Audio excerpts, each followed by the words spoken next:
찬송가 435장입니다. 찬송가 435장입니다.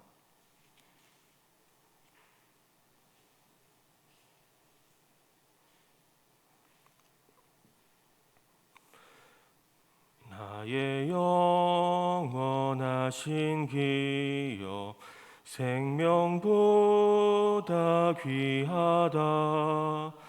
나의 갈 길 다가도록 나와 동행하소서.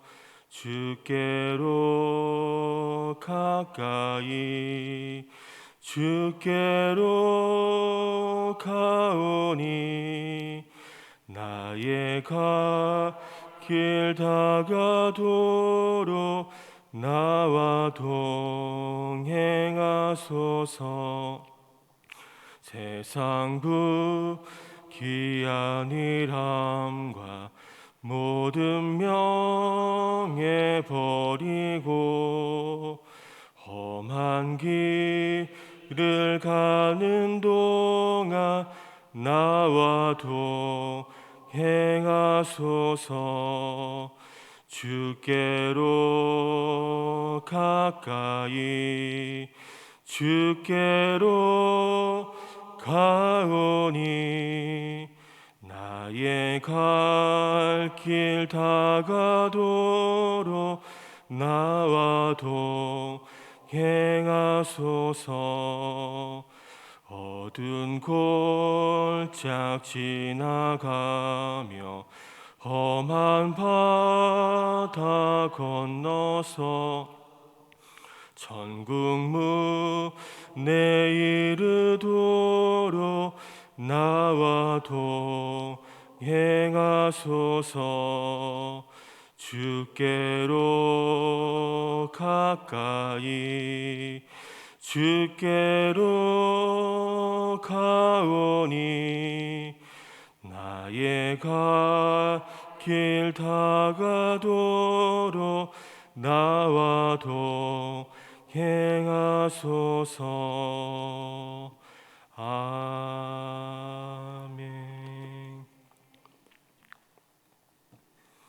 하나님 말씀은 시편 16편입니다.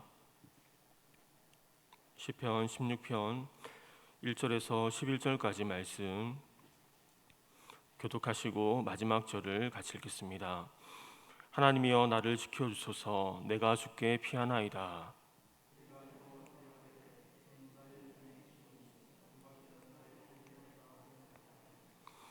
땅에 있는 성도들은 존귀한 자들이니 나의 모든 즐거움이 그들에게 있도다.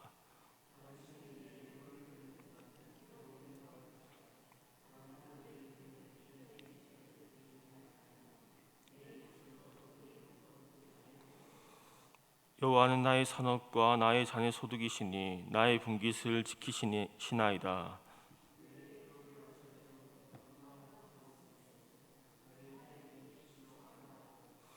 나를 훈계하신 여호와를 송축할지라. 밤마다 내 양심이 나를 교훈하도다.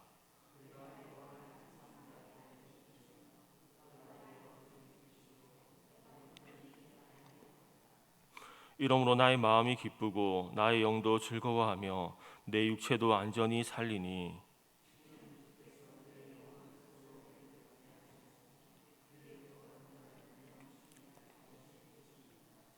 주께서 생명의 길을 내게 보이시리니 주의 앞에는 충만한 기쁨이 있고 주의 오른쪽에는 영원한 즐거움이 있나이다. 아멘. 네, 오늘 시편도 다윗의 시로서 이 하나님만을 섬기는 신앙을 가진 자의 복에 대해서 우리에게 말씀해주고 있습니다. 1절에서 4절까지는 다윗의 신앙 고백입니다. 1절입니다. 하나님이여 나를 지켜주소서. 내가 주께 피하나이다. 오늘 본문에서는 나를 지켜주소서라고 나와 있는데 이전 성경을 보면 나를 보호하소서라고 나와 있습니다. 당시에 이제 다윗이 어떠한 어려움이 있는지 모르지만 구체적인 어려움이 무엇인지는 알지 못하지만 다윗은 이제 하나님께 피하고 있음을 볼 수 있습니다. 다윗은 늘 하나님께 피하였고 하나님은 그의 피난처가 되어주셨습니다. 여기서 보호하소서라는 단어는 샤마르라는 단어인데 이 단어는 곡식이 자라고 있는 농장 혹은 양떼가 먹고 있는 초장 둘레를 가시 울타리로 치는 것을 의미합니다. 들짐승로부터 곡식과 가축을 보호하기 위해 울타리를 친 것에서 이 단어가 나왔고, 어려서부터 양들을 돌보았던 다윗은 이 단어가 무엇을 의미하는지를 정확히 알고 있었습니다. 다윗은 지금 자신에 대해서 하나님께 그렇게 보호해 주시기를 간청하고 있습니다. 내가 주께 피하나이다라는 단어는 안전한 피난처로 도피하다라는 의미도 있지만 이 신뢰하다라는 의미도 포함하고 있습니다. 신뢰하지 못하는 대상에게 피하는 사람은 없습니다. 그래서 신뢰하다와 도피하다는 이 두 가지 의미는 서로 연결되어 있습니다. 그리고 다윗은 이 단어를 완료형으로 씀으로써 다윗이 주님 내가 당신을 신뢰하며 당신께 피하겠습니다라고 말하기 전에 이미 그렇게 행하였음을 보여주면서 이 하나님의 신실하심을 다윗이 얼마나 의지했는지를 알 수 있습니다. 우리가 다윗처럼 하나님을 신뢰하기 위해 믿음은 들음에서 나며 그리스도의 말씀으로 말미암은 것처럼 늘 말씀을 읽고 듣는 것은 우리의 믿음에 큰 도움이 되어집니다. 또한 우리는 관계를 통해서 그 사람을 신뢰할 수 있는 것처럼 하나님과 깊은 관계 가운데 있을 때 하나님을 신뢰하며 하나님께 피하게 될 것입니다.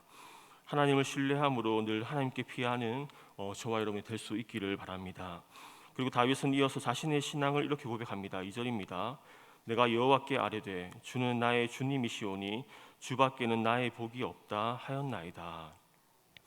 다윗은 주는 나의 주님이시오니라고 고백하면서 이 하나님이 자신의 주님이시며 주권자이심을 고백하고 있습니다. 이 단어는 통제권을 완전히 장악한 가운데 다스린다는 의미가 있는데, 이 다윗은 여호와 하나님이 자신의 생사 여탈권을 쥐고 계신 분으로 고백하고 있습니다. 이 말은 다윗은 자신의 목숨을 죽이고 또한 살릴 수 있는 권리가 하나님께 있다고 믿음으로 고백하고 있습니다. 다윗은 자신의 목숨을 살리고 죽이는 권리가 이 원수들의 수중에 있는 것이 아니라 이 자신을 택하시고 자신을 이스라엘 왕으로 세우시고 자신의 삶을 인도하신 하나님께 있음을 고백합니다. 이어서 다윗은 주밖에는 나의 복이 없나이다라고 고백하는데, 이 말의 원문적인 의미는 당신 외에는 나에게 좋은 것이 아무것도 없습니다라는 의미입니다. 사실 이스라엘의 왕이었던 다윗에게는 이 좋은 것 또한 그를 기쁘게 하는 것들이 많이 있었습니다. 점점 강성해져가는 그의 왕국과 왕위, 그리고 아름답게 살아가는 그의 자녀들, 그의 탁월한 문학적인 재능들, 많은 재산 등 다른 사람들이 부러워할 만한 것들이 다윗에게는 참으로 많이 있었습니다. 그러나 그의 즐거움은 그러한 것들에 있지 않았는데, 더욱이 극심한 환난 때 그런 것들은 다윗에게 기쁨이 되어주지 못했습니다. 즐거울 때나 슬플 때를 막론하고 다윗에게 참된 기쁨, 참된 생명이 된 것은 이 여호와 하나님밖에 없었음을 고백하고 있습니다. 이는 다 하나님께서 다윗의 요구를 요구하시는 것을 들어주시기 때문이 아니라 하나님께서 다윗에게 생명 그 자체였기 때문입니다. 성경에서 복은 생명과 같이 갑니다. 신명기 30장을 보면 보라 내가 오늘 생명과 복과 사망과 화를 내 앞에 두었나니 말씀처럼 이렇게 말씀하면서 이스라엘 백성들이 생명을 택하라고 말씀하는데, 생명과 복은 같이 가는 것이고 이 사망과 화가 같이 갑니다. 하나님이 생명이기 때문에 복이 되어집니다. 하나님이 우리의 삶과 함께하지 않으시면 이 맛있는 음식을 먹는 것도 의미가 없고 좋은 곳에 여행을 가도 의미가 없고 가장 높은 자리에 오른다 할지라도 이 땅의 모든 재산을 다 가진다 할지라도 이 하나님이 함께하지 않으시면 그런 것들은 아무런 의미가 없습니다. 하나님이 함께하지 않으시면 우리는 죽은 것 같기 때문에 하나님이 생명이시고 우리에게 복이 되어지는 것입니다. 그래서 이 부분을 제 말로 조금 표현해 보면 하나님이 없이 모든 것을 다 가져도 아무런 의미가 없습니다. 하나님이 함께 하시면 모든 것을 다 잃어도 아무 상관없습니다라는 고백입니다. 쉽게 말하면 하나님, 저는 하나님 한 분만으로 만족합니다라는 다윗의 고백이라고 볼 수 있습니다. 그리고 3절은 이렇게 이어서 말씀하는데, 땅에 있는 성도들은 존귀한 자들이니 나의 모든 즐거움이 그들에게 있도다. 다윗은 땅에 있는 모든 성도들은 존귀한 자들이다라고 말씀하고 있는데, 왜냐하면 그들이 뛰어남도 아니고 그들의 어떤 부분 때문이 아니라 이 땅에서 동일하게 살아가지만 그들은 구별된 자였고 또 땅에 살고 있지만 땅이 아닌 하늘을 바라보며 사는 자들이기 때문에 그들은 존귀한 자들이다라고 칭하고 있습니다. 그리고 나의 모든 즐거움이 그들에게 있도다라고 말하는 거 보면서 이 다윗의 마음과 다윗의 관심은 성도들에게 그리고 하나님의 자녀들에게 있음을 우리는 볼 수 있습니다. 4절에서는 우상을 섬기는 자는 괴로움을 더하게 될 것을 말하고 자신은 입술로도 그 이름을 부르지 아니하리라라고 말씀하고 있습니다. 이렇게 1절부터 4절까지는 여호와 하나님을 섬기고 의지하는 이 다윗의 신앙적인 고백이라고 볼 수 있습니다. 그리고 5절부터 8절까지는 여호와 하나님만을 섬기는 자가 누리게 될 현재적인 복과 기쁨에 대해서 말씀해주고 있습니다. 5절에서 다윗은 여호와는 나의 산업과 나의 잔의 소득이라고 노래합니다. 5절입니다. 여호와는 나의 산업과 나의 잔의 소득이시니 나의 분깃을 지키시나이다. 산업이나 소득은 다른 성경적인 용어로 기업이라고 할 수 있습니다.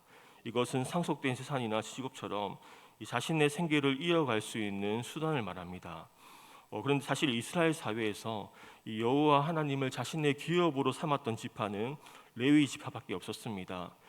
그런데 유다 지파인 다윗이 이같이 고백하는 것은 이 레위 지파가 하나님이 공급해 주시는 것만을 소망하면서 살 수밖에 없었듯이 자신도 하나님만을 섬기며 하나님의 공급만을 바라며 살기를 소망한다고 볼 수 있습니다. 그리고 이어서 나의 분깃을 지키나이다라는 원어적인 표현을 보면 당신은 내 몫을 떠바치고 있습니다라는 의미입니다. 다윗은 자신의 목, 분깃을 떠바치는 자가 자신의 신하들도 아니고 자신의 아들들도 아닌 여호와 하나님이라는 사실을 인식하고 고백하고 있습니다. 하나님의 능하신 손으로 다윗의 분깃을 떠바치고 있다면 그것보다 더 확실한 보장은 없을 것입니다. 그리고 다윗은 8절에서 이렇게 말씀하는데 우리 8절의 말씀을 한번 같이 읽어보겠습니다. 내가 여호와를 항상 내 앞에 모심이여 그가 나의 오른쪽에 계심으로 내가 흔들리지 아니하리로다. 8절을 보면 다윗은 하나님을 항상 자기 앞에 모시고 있으며 자기 우편에 계시다고 말씀합니다. 이는 다윗이 언제나 하나님과 함께하며 그 하나님의 임재 가운데 거하는 삶을 살았음을 우리에게 보여줍니다. 다윗은 그러한 하나님의 임재를 통하여 자신은 흔들리지 아니한다라고 요동하지 않는다라고 말씀하고 있습니다. 그런데 우리가 아는 대로 다윗은 참으로 격동의 세월을 산 사람입니다. 그는 이스라엘의 왕으로 기름 부음을 받기 전에 이 양을 치면서 맹수들과 싸웠고 그리고 기름 부음을 받은 후에는 오랜 세월을 사울에게 쫓기는 삶을 살았습니다. 또한 왕이 된 이후에도 수많은 전쟁 가운데 전쟁을 치르기도 했습니다. 그의 삶은 한마디로 항상 요동하는 것들로 가득하였습니다. 그런데 그는 요동하지 않았습니다. 왜냐하면 하나님이 그와 함께 하심을 느끼고 경험하였기 때문입니다. 전능하신 하나님이 다윗과 함께 하심으로 이 전쟁 가운데도 위기 가운데에도 그는 평안히 누워 자고 깰 만큼의 마음의 안정을 누렸습니다. 다윗은 천만인이 자기를 둘러친다 할지라도 두려워하지 않는다라고 고백하기도 하였습니다. 우리도 요동하지 않는 삶을 살기 위해서 항상 여호와를 앞에 모시고 하나님이 함께하고 계심을 느끼고 경험해야 할 것입니다. 하나님의 임재는 다윗과 같은 특별한 사람만이 체험할 수 있는 것이 아닙니다. 하나님의 백성이라면 누구나 하나님의 임재하심 가운데 거할 수 있습니다. 예수님은 내가 세상 끝날까지 너희와 항상 함께 있으리라고 말씀하면서 이 하나님이 우리와 함께 하심으로 우리도 어떤 상황 가운데 요동하지 않는 은혜가 우리 모두에게 있기를 축복합니다. 그래서 구절을 보면 하나님께서 다윗과 항상 함께 해주시니 그의 마음도 기쁘고 그의 영도 즐거워하며 육체도 안전히 살리리라고 말씀하고 있습니다. 하나님이 함께 하심으로 마음도 기쁘고 영도 즐거워하면 당연한데 육체적인 안정감도 누리며 살 수 있었습니다. 여기서 안전이라는 말은 평안히로 번역하기도 하면서 이 위험이 전혀 없는 곳, 평안과 안전을 만끽하며 살았다는 것을 우리에게 보여줍니다. 또한 거할이라는 단어는 사칸이라는 단어인데 이는 본래 고대 근동의 유목 생활 가운데 유일한 단어로서 유목민들이 목초지나 오아시스를 찾아다니다 발견하면 장막을 치는 것을 의미합니다. 육체적 필요를 만족시킬 수 없는 곳에는 장막을 치지 않았으나 이것을 충족시킬 수 있는 곳에는 이 장막을 치고 머물렀습니다. 이 단어는 미완료 시제로서 지금은 장막을 치고 있지 않지만 지금부터 영원토록 장막을 치고 거할 것이라는 의미로 이 장차 누리게 될 영원한 하나님 나라를 의미하고 있습니다. 그래서 10절과 11절은 이렇게 말씀합니다. 이는 주께서 내 영혼을 수월에 버리지 아니하시며 주의 거룩한 자를 멸망시키지 않으실 것임이니라. 주께서 생명의 길을 내게 보이시리니 주의 앞에는 충만한 기쁨이 있고 주의 오른쪽에는 영원한 즐거움이 있나이다. 하나님은 다윗의 영혼을 수월에 버리지 아니하시고 주께서 생명의 길을 보이심을 말씀하는데, 여기서 생명의 길은 음부의 버림을 당하지 않고 하나님 앞에서 영원히 사는 것을 의미합니다. 그 천국에서의 삶은 기쁨이 충만하고 또한 영원한 즐거움이 있다라고 표현하는데, 여기서 기쁨과 즐거움은 천국의 모습을 말하는 것으로서 천국은 주님이 계신 곳이라는 것입니다. 성경이 가르친 천국의 개념은 하늘에 있다거나 혹은 우주에 있다거나 사람이 사는 3차원의 세계를 넘어서 이 4차원의 세계에 있다거나 하는 장소적인 개념이 아니라 천국이란 바로 주님이 통치하시고 다스리시는 곳입니다. 아무리 아름답고 즐겁고 행복한 곳이라도 이 마귀가 통치한다면 그곳은 지옥으로 바뀌게 될 겁니다.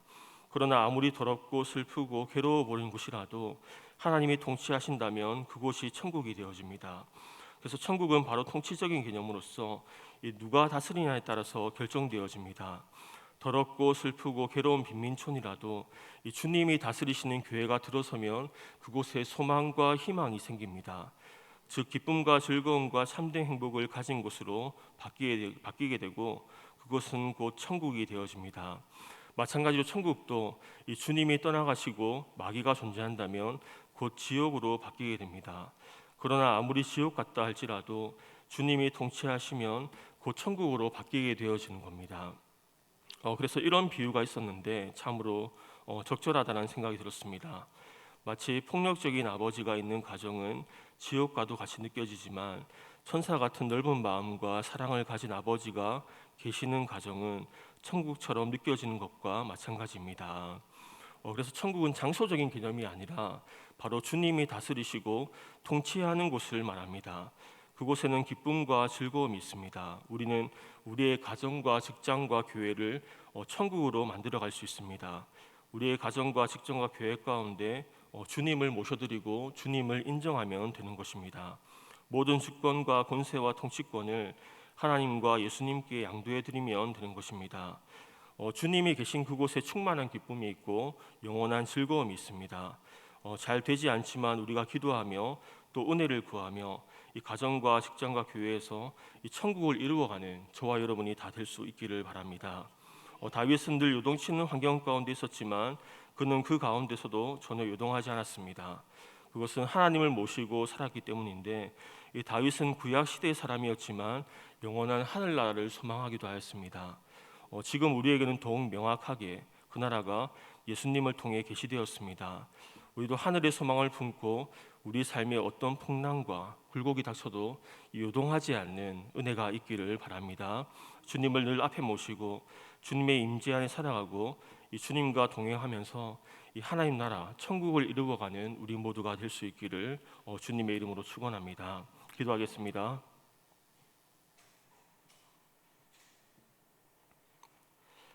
주의 앞에는 충만한 기쁨이 있고 또 주의 오른쪽에는 영원한 즐거움이 있나이다. 우리가 주님의 통치 아래 거하기를 원합니다. 그리하여 주님이 우리 삶에 함께 하시고 우리 삶의 가정과 교회 가운데 직장 가운데 천국이 이루어지는 역사가 있게 하여 주옵소서. 다윗처럼 요동하지 않는 은혜가 있길 원합니다.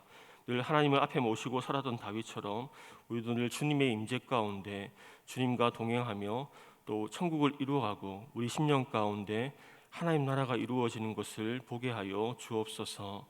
우리가 기도할 때 하늘의 문을 활짝 열어주셔서 우리 마음 눈을 열어 주님을 보게 하시고 성령의 인도하심을 따라 기도할 때에 모두가 성령의 충만함을 받고 또한 기도의 응답이 임하는 은혜가 있게 하여 주옵소서.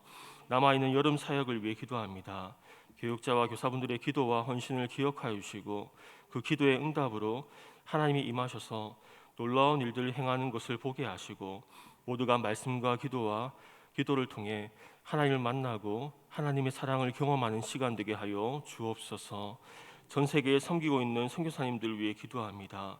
어려운 상황이지만 요동하지 않게 하시고 하늘의 소망이 더욱 충만하게 부어지게 하시고 어려운 상황 속에서도 일하시며 함께 하시며 또한 도우시며 위로하시는 하나님을 경험케 하여 주옵소서. 오늘도 주님께 더욱 가까이 가기 원합니다. 주님의 얼굴을 구하고 주님만을 더욱 사랑하는 하루 되게 하여 주옵소서. 감사드리며 살아계신 예수님의 이름으로 기도드립니다. 아멘.